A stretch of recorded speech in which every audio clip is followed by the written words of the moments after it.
Pagi itu, pasar tradisional Wonokromo mulai riuh dengan suara tawar-menawar, bau anyir ikan, dan teriakan pedagang sayur yang menawarkan dagangannya. Di antara keriuhan itu, ada satu aura yang berbeda, sebuah bayangan yang membuat para pedagang spontan terdiam. Langkah kaki berat terdengar dari arah gerbang pasar. Bukan pelanggan, bukan pula petugas keamanan. Itulah Cak Umar, sosok preman kawakan yang dikenal seluruh pedagang. Tubuhnya kekar dengan tato naga menjulur dari leher hingga lengan, wajahnya keras dengan sorot mata yang tajam. Di belakangnya, tiga anak buahnya, Joko, Tole, dan Beni, mengikuti dengan gaya congkak, merokok sembari tertawa kasar. Setiap kali mereka melintas, para pedagang buru-buru menunduk, pura-pura sibuk menata dagangan. Mereka tahu benar, siapa yang berani melawan, lapaknya bisa hancur berantakan. Cak Umar bukan sekadar preman pasar, ia adalah penguasa jalanan. Uang keamanan adalah alasan klasiknya, padahal semua tahu, itu hanyalah cara mereka menghisap keringat orang kecil. Hari itu, sasaran mereka sudah jelas, lapak sayuran di ujung barat, milik seorang wanita parubaya bernama Bu Ratna. Bu Ratna dikenal ramah, sabar, dan selalu tersenyum pada pelanggannya. Rambutnya yang sudah beruban diikat sederhana, tubuhnya kurus tapi tangguh. Setiap hari, sejak fajar, ia memikul sayur-sayuran dari gudang ke lapaknya. Baginya, berdagang bukan sekadar mencari nafkah, tapi juga menjaga harga diri agar tidak menjadi beban bagi anak semata wayangnya. Namun, hidupnya tidak pernah tenang sejak Cak Umar mulai menebar teror. Meski begitu, Bu Ratna selalu mencoba menolak dengan halus, berharap suatu saat preman-preman itu bosan.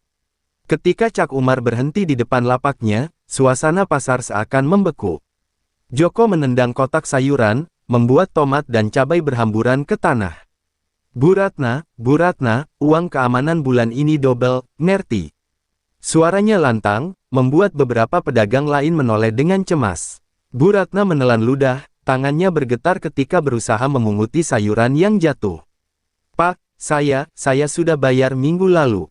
Dagangan juga sepi, tolonglah, jangan dinaikkan, ucapnya lirih. Cak Umar mendekat, menunduk dengan wajah menyeringai. Lah itu urusanmu, Bu. Aturan pasar ini aku yang bikin, jadi bayar atau lapakmu kuacak-acak sekarang juga. Ancaman itu membuat beberapa pedagang terdekat buru-buru menjauh. Tak ada yang berani menolong, semua hanya bisa menonton dengan perasaan bercampur antara marah dan takut. Bu Ratna menarik napas panjang, mencoba menguatkan diri. Dengan suara parau, ia menjawab, kalian boleh hancurkan lapakku, tapi jangan kira aku bakal takut. Aku bukan orang sembarangan. Kalimat itu membuat Joko dan Tole saling pandang lalu tertawa keras. Beni bahkan bersiul mengejek. Halah, wong wedok tua, sok-sokan melawan Cak Umar. Kamu kira ada yang bakal nolongmu, Bu? Katanya sinis. Sorot mata Bu Ratna berubah tajam, jauh berbeda dari kelembutannya sehari-hari. Ia menatap Cak Umar lurus-lurus, tanpa gentar. Kalau kalian masih nekat, jangan salahkan aku kalau anakku tahu. Kalian pasti masih ingat nama itu, Dewi Baja. Suara itu lirih tapi cukup untuk membuat beberapa pedagang yang mendengar terkejut. Mereka saling berbisik, seakan nama itu membawa kenangan akan sebuah legenda lama. Namun bagi Cak Umar dan anak buahnya, nama itu hanya terdengar seperti lelucon. Mereka terbahak, menertawakan seolah Bu Ratna sedang menceritakan dongeng pasar. Dewi Baja, sopo kui, pegulat pasar zaman kapan? Hahaha. Tawa mereka memecah udara pagi yang seharusnya penuh dengan kehidupan. Bu Ratna hanya tersenyum tipis, menyembunyikan sesuatu di balik keteguhannya. Dan sejak hari itu, roda takdir mulai berputar, membawa pasar Wonokromo pada sebuah pertarungan yang tak pernah mereka bayangkan. Suasana pasar yang tadinya gaduh kini berubah tegang. Nama Dewi Baja yang diucapkan Bu Ratna menggantung di udara, membuat sebagian pedagang tercekat. Beberapa wajah tua tampak saling berbisik, mengingat kembali kisah lama tentang seorang perempuan yang pernah membuat geger dunia jalanan Surabaya. Namun tawa kasar Cak Umar dan anak buahnya mematahkan keheningan itu. Halah, jangan bawa-bawa nama yang nggak jelas, Bu. Sekarang ini zamannya aku, bukan zamannya legenda usang, ujarnya sambil menyalakan rokok dan menghembuskan asap ke wajah Bu Ratna. Bu Ratna mengerjapkan mata, menahan peri asap yang menyengat. Dengan hati berdegup, ia tetap teguh. Kalau kau pikir aku takut, salah besar. Aku hidup dari keringat sendiri. Uang yang kalian minta itu buat beli beras, bukan buat mainan kalian. Kata-katanya keluar lirih tapi jelas, membuat beberapa pedagang lain merasa iba. Namun, bagi Cak Umar, ucapan itu terdengar seperti tantangan. Joko yang berdiri di sampingnya langsung meraih keranjang sawi dan melemparkannya ke tanah. Sayuran segar itu hancur terinjak-injak kakinya. Hei, Bu, jangan gaya. Kalau nggak mau bayar, lapakmu bisa lenyap dalam sehari. Teriaknya. Tole menambahkan dengan nada sinis, atau, kalau perlu, kita bakar aja sekalian. Biar tahu rasa. Ancaman itu membuat beberapa pedagang wanita menutup mulut, ngeri membayangkan kebrutalan mereka. Cak Umar menepuk bahu Joko, lalu maju selangkah. Ia menunduk, menatap Bu Ratna dari jarak sangat dekat. Dengar ya, Bu Ratna. Mulai minggu ini, bayaranku bukan cuma lipat 2. Aku minta setengah penghasilanmu tiap hari. Kalau berani nolak, besok-besok anakmu yang bakal aku cari. Senyum dingin mengembang di wajahnya, membuat darah Bu Ratna berdesir. Mendengar ancaman itu, mata Bu Ratna memerah. Ada ketakutan yang dalam, tapi juga ada api kemarahan yang tak bisa dipadamkan. Ia menggenggam erat pisau kecil yang biasa ia gunakan untuk memotong sayur, meski ia tahu dirinya tak mungkin mampu melawan 4 orang sekaligus. Suaranya bergetar, tapi penuh keberanian. Jangan coba-coba sentuh anakku. Kalian tidak tahu dengan siapa kalian berurusan. Sekilas, Cak Umar melihat kilatan ketegasan di mata wanita parubaya itu, sesuatu yang jarang ia temui dari korban-korbannya. Tapi egonya terlalu besar untuk mengakui rasa gentar yang muncul. Ia malah tertawa keras, suaranya menggema seperti gonggongan. Hahaha, jadi benar toh, kau masih mengandalkan nama anakmu itu. Sudahlah, Bu, dunia ini bukan tempat buat pahlawan lama. Di sini yang berkuasa cuma satu, Cak Umar. Tangan Joko kembali hendak mengacak-acak sayuran, tapi sebelum sempat bergerak, seorang pedagang tua berusaha menghentikannya. Umar, sudah, jangan keterlaluan. Bu Ratna cuma cari makan. Tapi pria renta itu malah didorong kasar hingga hampir jatuh. Diam, Lek. Kalau mau sok bela, nanti ikut aku peras sekalian. Bentak Tole, membuat nyali pedagang lain ciut seketika. Bu Ratna menunduk, air matanya menetes tanpa ia sadari. Namun bibirnya masih menggumam, kali ini lebih lirih tapi menusuk, kalian pikir aku sendiri. Kalian pikir aku lemah. Tapi suatu hari, kalian akan tahu arti nama Dewi Baja yang sebenarnya. Ucapan itu, meski diejek dan ditertawakan, diam-diam menanam benih ketakutan pada hati beberapa saksi. Benih yang kelak tumbuh menjadi badai besar, siap menumbangkan singgasana palsu milik Cak Umar. Keesokan harinya, pasar Wonokromo masih dibayang-bayangi kejadian semalam. Kabar tentang ancaman Cak Umar kepada Bu Ratna menyebar cepat dari mulut ke mulut. Pedagang ikan, tukang ayam, sampai penjual buah, semuanya sudah tahu. Nama Dewi Baja kembali terdengar, seperti bisikan hantu dari masa lalu. Para pedagang tua berbisik lirih, seakan takut menyebutnya terlalu keras. Kalau benar itu anaknya Bu Ratna, bisa guncang pasar iki, gumam seorang penjual tempe. Namun di tengah ketakutan itu, geng Cak Umar justru makin besar kepala. Mereka datang lagi ke pasar, berjalan congkak dengan rokok menyala. Kali ini mereka tidak hanya menghampiri Bu Ratna, tapi juga mengintimidasi pedagang lain, seakan ingin menunjukkan siapa penguasa sebenarnya. Hei, jangan percaya dongeng tua. Dewi Baja itu cuma cerita masa lalu. Sekarang yang berkuasa ya Cak Umar. Teriak Joko, suaranya dibuat lantang agar semua orang mendengar. Bu Ratna hanya duduk di lapaknya, wajahnya letih tapi tatapannya tajam. Ia tahu, semakin banyak pedagang takut, semakin besar kuasa Umar. Ia juga sadar bahwa menyebut nama anaknya kemarin adalah taruhan besar. Tapi dalam hatinya, ia yakin Dewi tidak akan tinggal diam jika tahu ibunya diinjak-injak. Ada secercah keyakinan yang membuatnya bertahan meski rasa takut mencengkeram. Beberapa pedagang mendekati Bu Ratna dengan hati-hati. Seorang ibu muda berbisik lirih, Bu, betul toh, sampean ibunya Dewi Baja.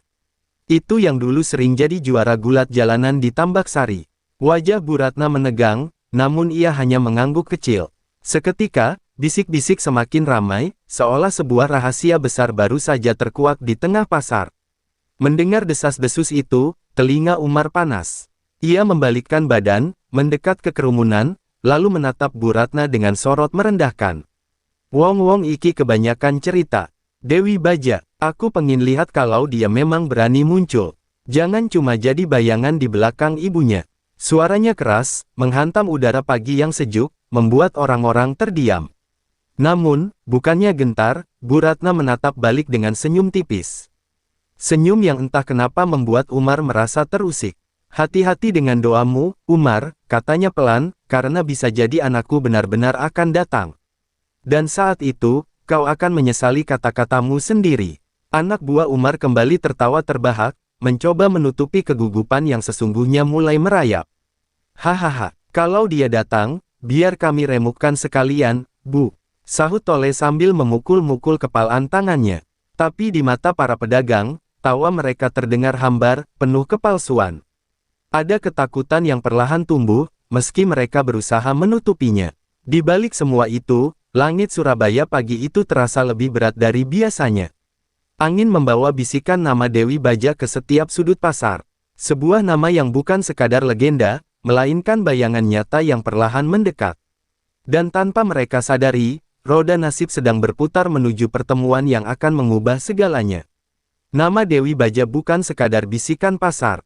20 tahun lalu, jalanan Surabaya pernah bergetar oleh seorang perempuan muda yang muncul dari kegelapan.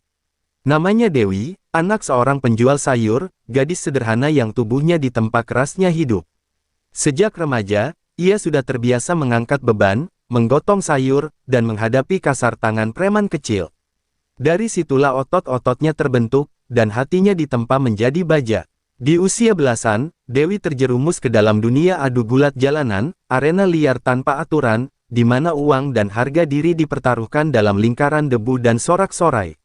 Para lelaki berotot yang biasanya menguasai ring itu terperangah ketika pertama kali melihat seorang perempuan menantang mereka.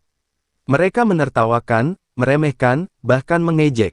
Namun, semua tawa itu sirna ketika Dewi menjatuhkan lawan pertamanya hanya dengan satu kuncian cepat. Julukan, Dewi Baja, lahir dari malam itu. Baja, karena tubuhnya sekeras besi, dan hatinya tak gentar meski dikeroyok lawan. Ia bertarung tanpa takut, dan setiap kali jatuh, ia bangkit dengan senyum dingin. Lawan-lawannya mulai ketakutan, bukan karena gendernya, tapi karena teknik dan kekuatan yang tak masuk akal. Kisah tentang Dewi menyebar dari Gang Tambak Sari, Jembatan Merah, hingga Doli. Setiap arena gelap menantikan kehadirannya, dan setiap preman besar ingin menguji nyali melawannya. Namun, satu persatu tumbang. Dewi bukan hanya petarung, ia adalah badai yang melibas siapapun yang berani meremehkannya. Sorak penonton selalu bergema, Dewi Baja. Dewi Baja. Namun, di balik semua kejayaan itu, ada luka yang tak pernah ia tunjukkan. Setiap kemenangan berarti tubuh memar, darah menetes, dan malam-malam panjang di mana ibunya menunggu dengan cemas. Bu Ratna sering menangis diam-diam, melihat anak gadisnya pulang dengan wajah penuh lebam tapi tetap tersenyum. Aku lakukan ini bukan untukku, Bu, tapi untuk kita bertahan hidup, begitu alasan Dewi kala itu. Tahun-tahun berlalu, dan nama Dewi semakin besar. Namun, semakin besar namanya, semakin berbahaya hidupnya. Preman-preman kota, bandar judi, bahkan aparat bayaran, semua mencoba menariknya masuk ke dalam geng atau bisnis kotor. Dewi menolak, tapi penolakan itu justru membuat musuh semakin banyak. Hingga suatu malam, sebuah pertarungan berakhir dengan tragedi, lawan yang ia banting tak pernah bangun lagi. Sorak-sorai berubah jadi sunyi, dan Dewi menghilang dari dunia gulat jalanan sejak saat itu. Sejak hari itu, Dewi memilih jalan lain. Ia berhenti bertarung, meninggalkan ring debu yang dulu membesarkan namanya. Ia hidup sederhana, jauh dari keramaian, berusaha menebus masa lalunya dengan bekerja jujur. Namun, namanya tetap hidup di lorong-lorong gelap kota, jadi legenda yang diceritakan dengan suara lirih di warung kopi. Dewi Baja, petarung wanita yang pernah menumbangkan para raja jalanan Surabaya. Kini, ketika Bu Ratna menyebut namanya di pasar Wonokromo, sejarah yang sudah lama terkubur kembali bergetar. Bagi sebagian orang, nama itu adalah harapan. Tapi bagi orang-orang seperti Cak Umar, itu adalah ancaman yang bisa merobohkan singgasana mereka kapan saja. Dan roda takdir mulai berputar, membawa Dewi kembali ke dunia yang telah lama ia tinggalkan. Kabar tentang ulah Cak Umar yang makin menjadi-jadi sampai juga ke telinga seorang pedagang tua bernama Lekarto, orang yang sudah lama mengenal keluarga Bu Ratna. Hatinya tak tahan melihat wanita setangguh itu dipermalukan di depan semua orang. Malam itu, saat pasar sudah mulai sepi dan hanya tersisa suara tikus-tikus kecil mengais sisa sayur, Lekarto duduk di warung kopi sederhana. Ia menatap kosong, sebelum akhirnya berbisik lirih pada dirinya sendiri, waktunya anakmu tahu, Ratna. Waktunya Dewi Baja kembali. Dengan tangan gemetar, Lekarto mencari alamat lama yang pernah ia dengar. Sebuah rumah kecil di pinggiran kota, jauh dari keramaian. Ia menempuh perjalanan melewati gang-gang gelap, membawa kegelisahan yang tak bisa ia redam. Baginya, ini bukan sekadar soal Bu Ratna, tapi soal harga diri pasar Wonokromo yang sudah terlalu lama diinjak-injak. Sesampainya di depan rumah sederhana itu, Lekarto ragu sejenak. Ia menarik napas panjang, lalu mengetuk pintu kayu yang mulai lapuk. Dari dalam terdengar suara langkah kaki. Pintu terbuka, dan muncullah seorang wanita dengan tubuh tegap, meski wajahnya kini teduh dan berisi kedamaian. Itulah Dewi, dulu dijuluki Dewi Baja. Rambutnya terikat sederhana, matanya menyimpan ketegasan, tapi juga ketenangan yang lahir dari keinginan untuk hidup normal. Lekarto, suara Dewi sedikit terkejut. Sudah lama ia tak melihat sosok tua itu. Lekarto menatapnya dalam-dalam, lalu berkata dengan suara berat, Dewi, ibumu dalam bahaya. Preman-preman pasar makin menjadi. Cak Umar sudah ancam akan mencari dirimu. Kata-kata itu membuat wajah Dewi menegang. Untuk sesaat, bayangan masa lalu yang coba ia kubur muncul kembali, ring debu, sorak penonton, dan rasa darah di mulutnya. Dewi menarik napas dalam-dalam, lalu menggeleng. Aku sudah tinggalkan semua itu, Le. Aku tidak mau kembali. Hidupku sekarang tenang, aku tidak ingin ada lagi darah dan kekerasan. Suaranya tegas, tapi ada getaran halus di ujung kalimatnya. Ia tahu benar siapa Cak Umar. Nama itu pernah ia dengar, preman yang membangun reputasi dengan menindas pedagang kecil. Lekarto menunduk, lalu berkata lirih, Dewi, ibumu terluka karena mereka. Dia tetap berusaha kuat, tapi aku melihat sendiri bagaimana matanya menyimpan rasa takut. Kalau bukan kau yang turun tangan, siapa lagi? Kami semua cuma orang kecil. Tak ada yang bisa menghentikan mereka kecuali Dewi Baja. Kata-kata itu menusuk ke jantung Dewi. Sekilas, mata Dewi berkaca-kaca. Ia membayangkan wajah ibunya yang menua, tangan yang lelah mengikat sayur, dan senyum yang selalu dipaksakan meski hatinya hancur. Ia mengepalkan tangannya erat-erat, merasakan otot-otot lamanya masih menyimpan tenaga yang sama seperti dulu. Aku janji tak akan kembali ke ring itu, gumamnya. Tapi di dalam hatinya, api yang lama padam mulai menyala kembali. Malam itu, Dewi duduk sendiri di ruang kecilnya, memandang langit-langit. Ia tahu bahwa sekali ia kembali, jalan damai yang ia pilih akan hancur. Tapi ia juga tahu satu hal, seorang anak tak bisa tinggal diam ketika ibunya diinjak harga dirinya. Dan di kedalaman hatinya, suara lama kembali bergema, Dewi Baja, waktunya bangkit lagi. Pagi itu, pasar Wonokromo kembali riuh seperti biasa, tapi ada ketegangan yang tak kasat mata menyelimuti setiap lapak. Para pedagang menunggu dengan was-was, apakah geng Cak Umar akan datang lagi, ataukah hanya kabar burung belaka. Bu Ratna duduk di lapaknya, wajahnya pucat karena malam sebelumnya nyaris tak bisa tidur. Namun di balik kerutannya, ada secercah harapan, ia tahu Dewi telah mendengar segalanya. Dan benar saja, dari ujung pasar, langkah-langkah berat terdengar. Cak Umar bersama anak buahnya muncul dengan gaya congkak, mendorong kereta dagangan orang seenaknya. Suara tawa kasar mereka menguasai udara pagi, membuat para pedagang terdiam. Mana ibunya Dewi Baja? Teriak Joko dengan suara mengejek, hari ini kami tagih bayaran double lagi. Bu Ratna hanya bisa menunduk, mencoba menyembunyikan kegelisahan. Namun sebelum ia sempat menjawab, sebuah suara tenang namun tegas terdengar dari arah belakang kerumunan. Kalau kalian mencari Dewi Baja, semua kepala menoleh. Seorang wanita bertubuh tegap berjalan perlahan di antara lapak-lapak, langkahnya mantap, sorot matanya menusuk, dia sudah ada di sini.